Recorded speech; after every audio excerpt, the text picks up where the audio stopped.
doors, or even behind iron walls, to feel the need to be set free. You want to liberate your mind, controlling secrets, yet you will find the need to be set free.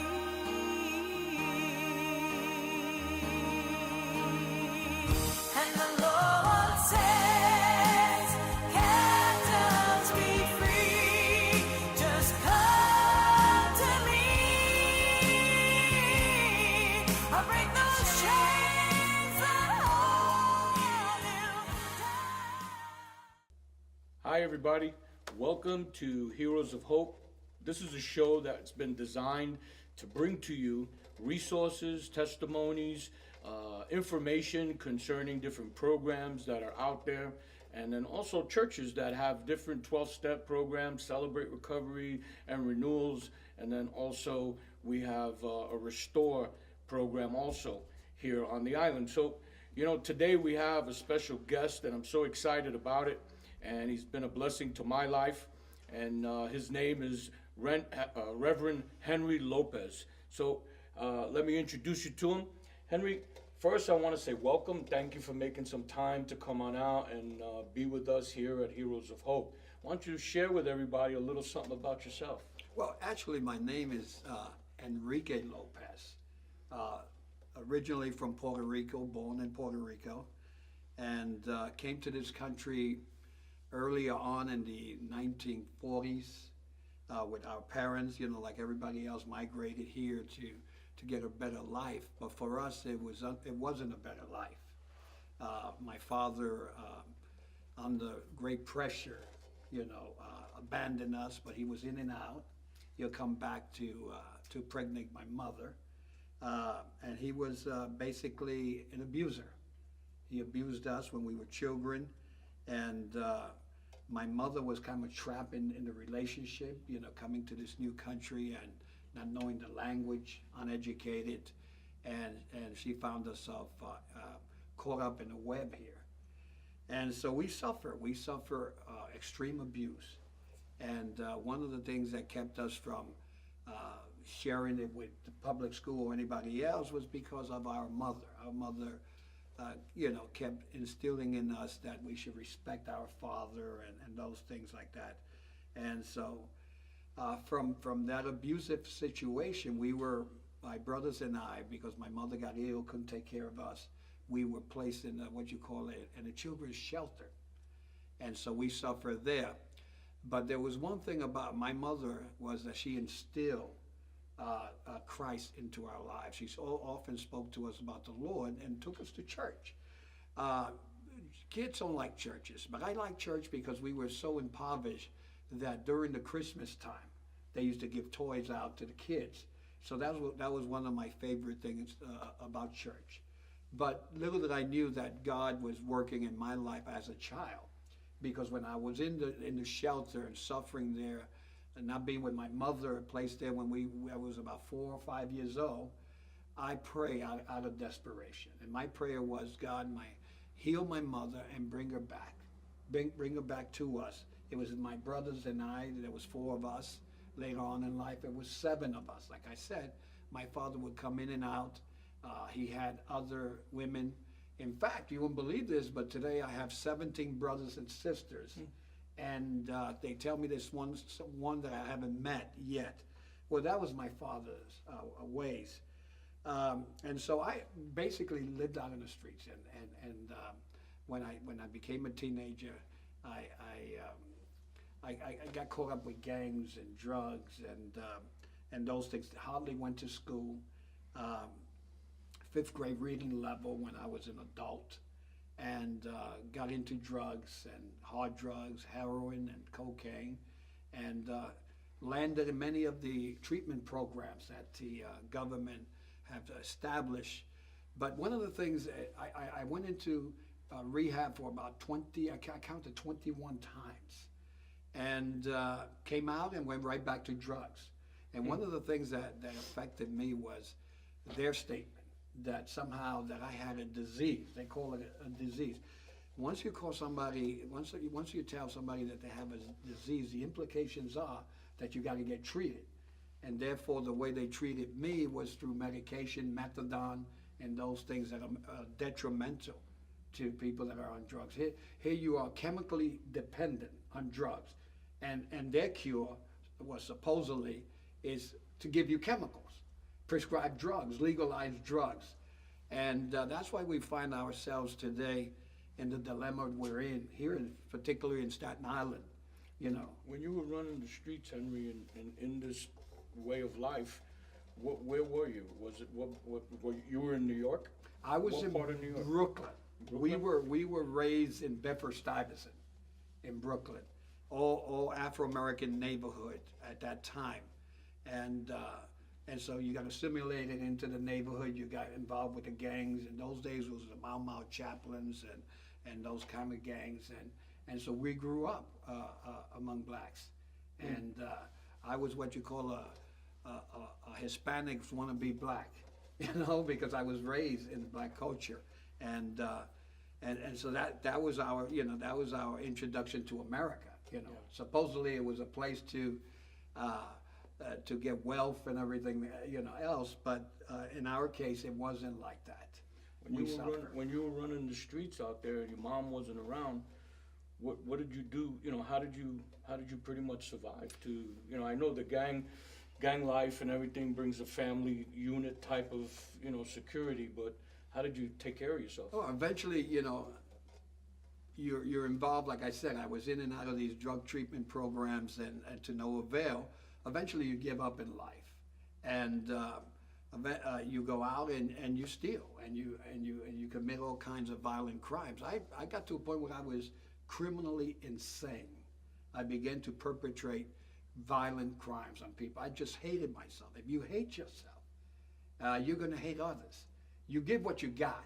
And what I had was a violent experience as a child, being abused, and from a broken family. That's why you have the problems you have here in the island and in Chicago, for example. If you look at the situation there in Chicago, a lot of these kids that are involved with gangs and killing each other, they come from broken family, fatherless family. And if you look at our prison system, 80 to 90% of the people that are incarcerated come out of a fatherless family. And those are the things that we got to be focusing on. If we really want to do something about drug addictions here in Staten Island, we got to think in terms of, you know, that we have to bring repair to that family. Right. You know, and I think the only place that I know of is organizations such as the church, because the church has the ability to help these folks out. Yeah. And not only that, to instill hope, like this program is called Heroes of Hope. Let me ask you this question, Henry. When you've been living in Staten Island now, how long? 20 years. 20 years. So you've been here for 20 years now in Staten Island, so you've been able to see a lot that's gone on and change concerning this drug epidemic and stuff. But before we get into that, what and when did it happen for you, in the sense of, you know, all the negative things that you've been through and everything like that, and upbringing and stuff, but then change came? You know what I mean? How did that begin to happen? Because there's a lot of people that want change, you know, and sometimes it just sounds so religious, you know what I mean? It just sounds so you know, religious. And I know you had a very unique experience, and so I want the people to really understand that, how you were able to find that peace, find that breakthrough within your life. Deep inside, because I had a mother that introduced me to Christ at an early age, and she was a praying woman. Perhaps she didn't have any degrees, and she didn't understand, she couldn't speak the English language, but she had access. She had a personal relationship with Jesus Christ. And she prayed. I tell you, her Bible looked all wrinkled up, all old, and she read the Bible and she prayed. Keep in mind that there were 7 of us now, and the whole 7 sons of my mother were involved with crime and drugs and alcohol. And this woman did not give up hope. She kept praying. And eventually what pushed me into going into a faith-based Christian program was because I was wanted for questioning for a number of major crimes. And so I was pushed into, but deep inside I knew that there was a sense of wanting to change. And that came out of the prayers of my mother. And because I didn't think there was any hope, but when I went into this ministry, and at first, in fact, I went in with on prescribed drugs. I was seeing 2 psychiatrists, and I walked in with pills, and I was taking those pills while I was in this particular faith-based ministry. And when I received Christ into my life, and Christ brought hope, and I realized that I was created in God's image, that I had the potential to change through Christ.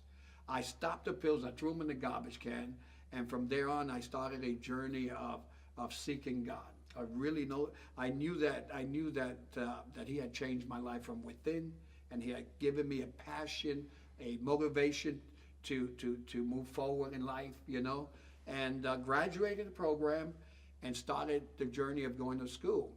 After 3 tries of trying to obtain my GED, I passed it by 1 point. Keep in mind I had 5th grade reading level, and then went to Bible school. Met my wife there, and started this journey of going to school. And procure a bachelor's degree, 4-point grade average, which means my name is on the books of one of the students in this nation. That score 4.0. I think they call it. I forget what they call it. But in the library, you'll find my name there along with very famous people, and that's God. Who's who. It's called Who's Who among colleges and universities, and then went on and procure a master's degree, an honorary doctorate, and postgraduate certificates, and all kinds of things, and then also became an executive director.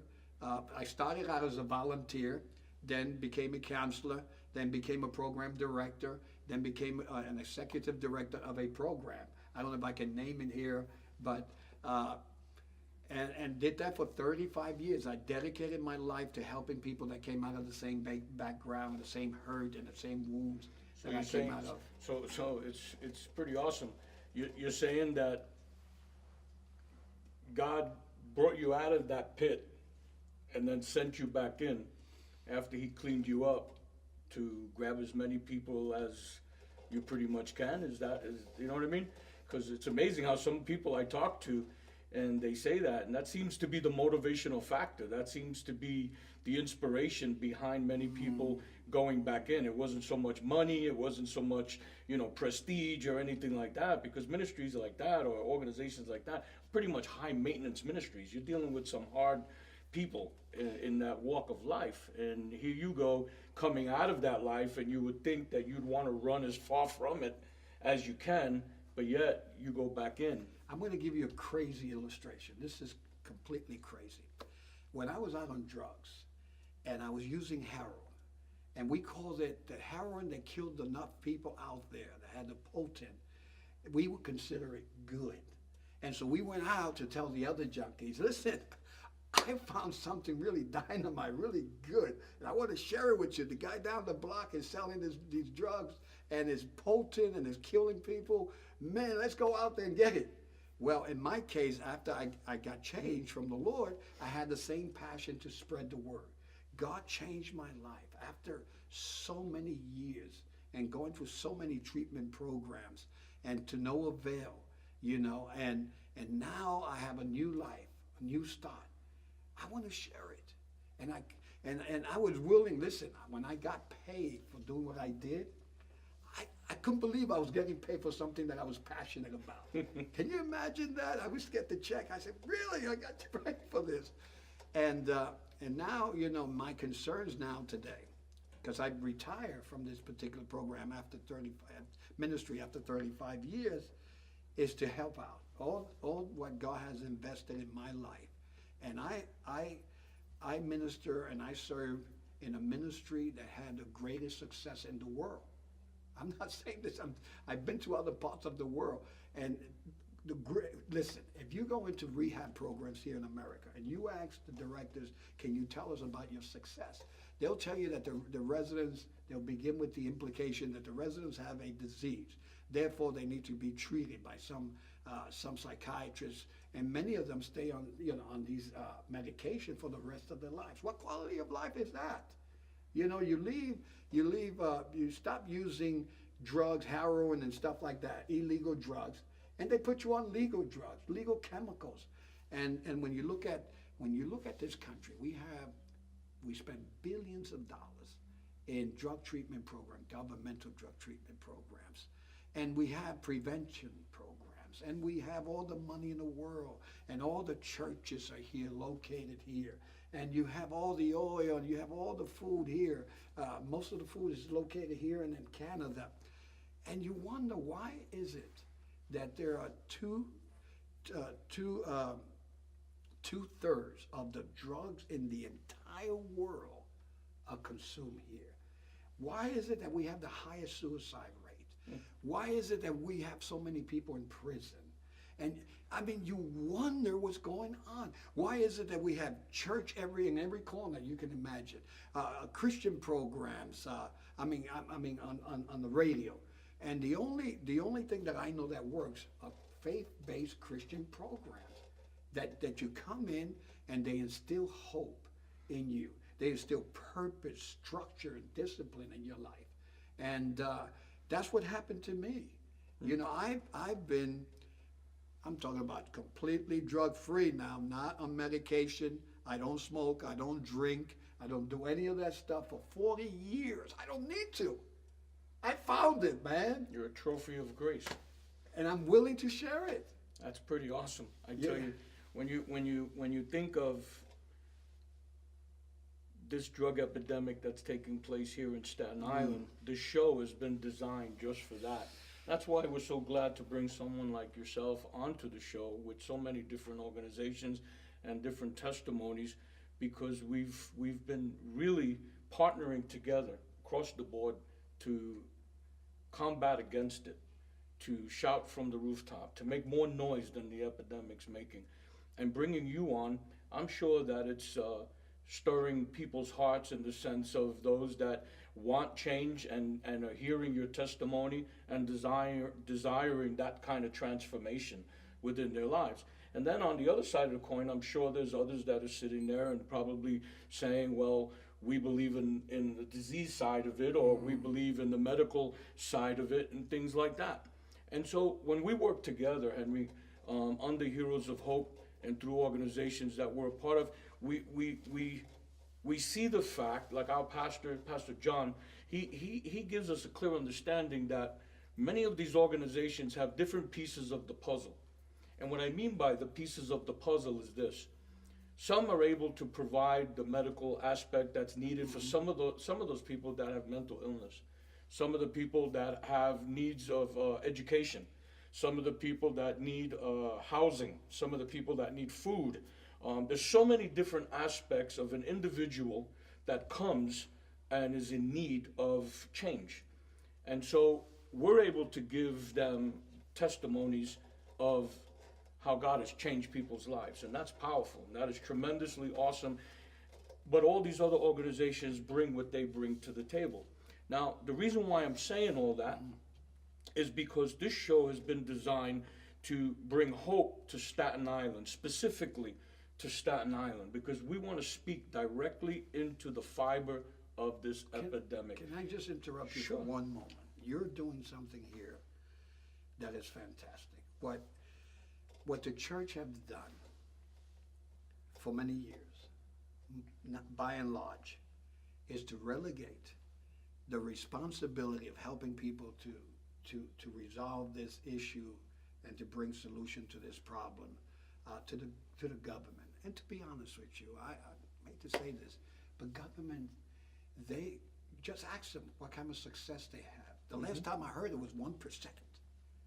And what is the standards and the measurement are they using to come up with even 1%? But you have stepped out and done something for this island. This island is in bad shape. Kids are committing suicide, highest rate of suicide. This island's highest rate of per population of usage of heroin. Drive over that bridge, Staten Island Verrazano Bridge, and you'll see a sign. If you feel like jumping out the bridge or off the bridge, call this number.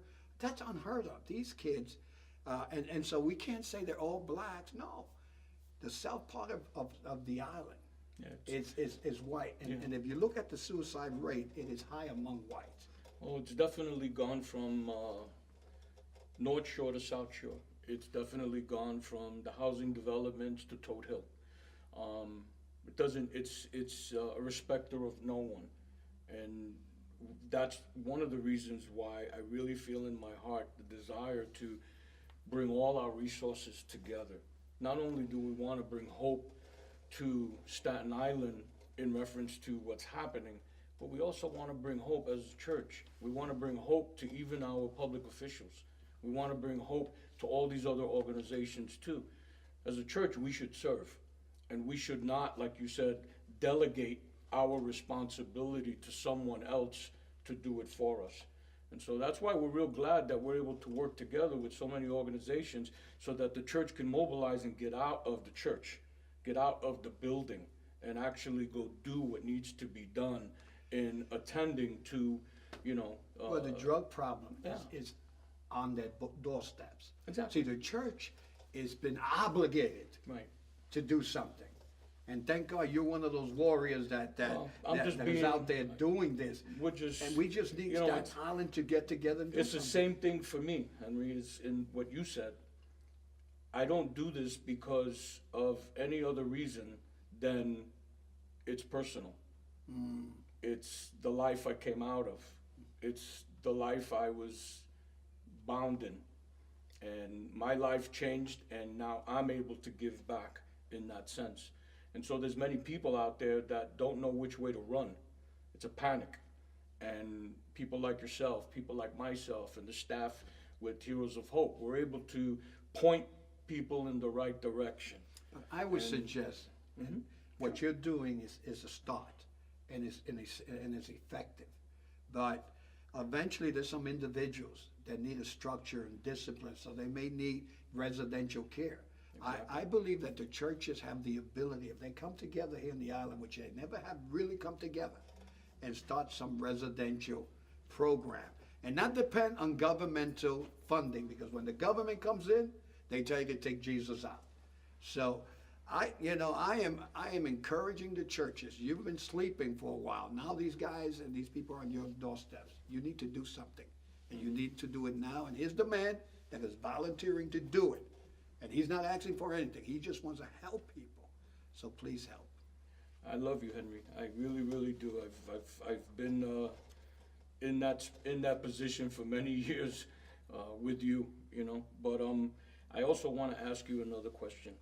With everything that you've been seeing so far, with Heroes of Hope, you've seen that last year we took a couple of steps of faith, and the festival we put together and stuff. Even though we wanted to see thousands more, it was pretty much the breaking of the ice, And what are your thoughts concerning what you're seeing happen with Heroes of Hope and the collision between that and this drug epidemic here in Staten Island? I see you establishing a network among the churches to cooperate with one another and to be a station where they can do some outpatient help, with the people that are out here using drugs. And eventually they're going to, some individuals you might need to refer out for residential care. I think the church should go into their pocket, into their budget, into their mission, and begin to think about that as well. Once you establish this program among all the churches, and then the churches need to come together here in Staten Island.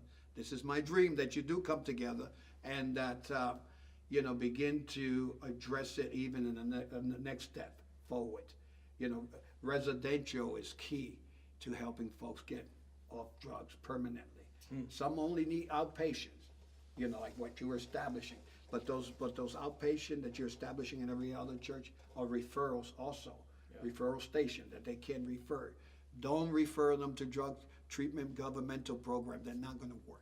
Okay, they may work maybe 1%, as I mentioned before, but you know, hopefully we'll start something here in Staten Island. Yeah. You know, I'm so glad that you were able to come here today and be a part of the show.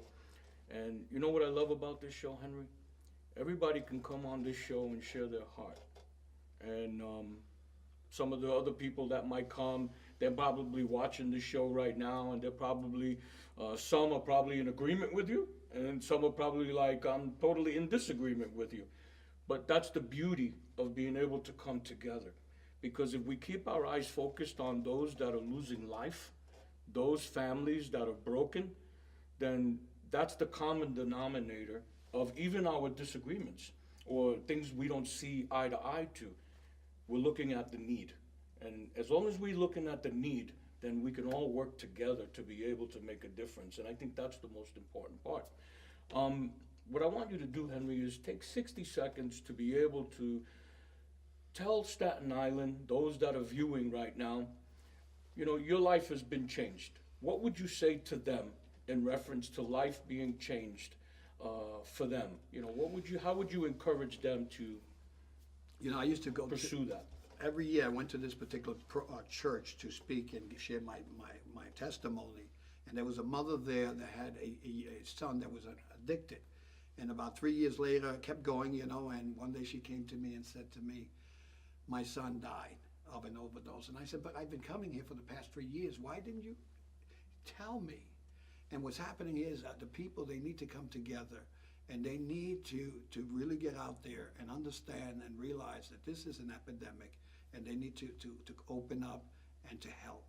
And so, you know, So in a sense, there's people in They denial. need to come to you. People in denial. Yes, That's what they're you're in saying? great denial, Yeah. even in churches today. And that's some of that is like image, right? People just don't want to say nothing because they feel ashamed or Exactly. or anything like that because they know so many people or they're prestigious and whatever the case may be. Yes. But it's time to come out of denial. Yes. Well, yes. We have a program called Celebrate Recovery and Renewal, and you know what the name of the first book is? What? Stepping Out of Denial and Into God's Grace. Oh, look at that! I didn't know that.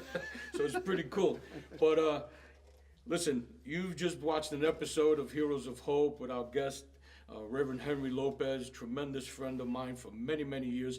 I want to let you know right now that the resources you're going to see, write them down on the credits. We have all kinds of programs and information for you before you tune out. God bless you.